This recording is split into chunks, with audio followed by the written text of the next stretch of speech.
Hello everyone, welcome to my mini blog. आज सकाल सकाल सार आसिक पहुँचले कहीं गोटे भोजी की जीवार थिला। मुझे पूर्व वीडियो कही सोनाली रिंग सेरिमनी कथा। तो आज समस्ते बाहर से बांकोई तारेश्वर महादेव को टेम्पल रे सोनाली रिंग सेरिमनी हम। तो यहाँ आम फैमिली फंक्शन, तो समस्ते से बाहर जावाई। जेहेतु पुओ छोट मुझे ना, तो मुझे मो झील घर रहिलु, बाकी समस्ते बाहरी गले बांकोई। यू कैन सी प्रथमे मंदिर रे पूजा होता सोनाली आ हजबैंड कर। देन पूजा पर रिंग एक्सचेंज होता। यहाँ सोनाली फैमिली माने नानी जीजू समस्ते आउ सोनाली सिपुन। रिंग एक्सचेंज पर केक कटा होता।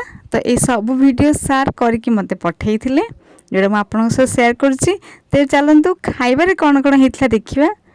ये स्टार्टर रे गुपचुप होता समस्त प्रिय। एमाने समस्ते मो रिलेटिव। संतोष को तो आप चिन्हती, मानस मो भाई माने।